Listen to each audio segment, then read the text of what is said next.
পাবনায় অবসরপ্রাপ্ত শিক্ষক জওহরলাল বসাক তুলসী স্যারের উপর হামলা ও চুরির ঘটনায় দুজনের মধ্যে একজনকে ঢাকা থেকে আটক করেছে পুলিশ।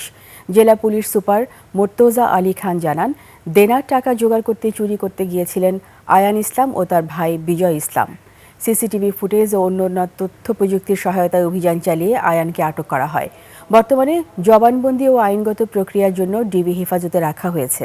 পুলিশ জানায় ২৭ জুলাই তুলসী স্যারের বাড়িতে দিনের বেলাতে চুরি করতে যান তারা। ঘরে কিছু না পেয়ে লোহার বস্তু দিয়ে তার মাথায় আঘাত করেন।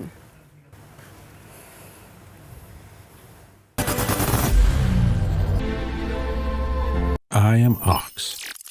বিকাল ৫টার দিকে ডিবির টিম আমাদের পাবনার ডিবির টিম এবং ডিএমপির ডিবির টিম মিলে আমরা একজনকে অ্যারেস্ট করি এবং পরবর্তীতে সে ঘটনাটার স্বীকার করে এবং বর্ণনা দেয় এবং তাকে পাবনায় নিয়ে আসা হয়েছে, তাকে জিজ্ঞাসাবাদ করা হয়েছে এবং সে স্যারের বাসা থেকে যে কিছু পুরাতন কোয়েন মানে চুরি করেছিল সেটা জব্দ করা হয়েছে।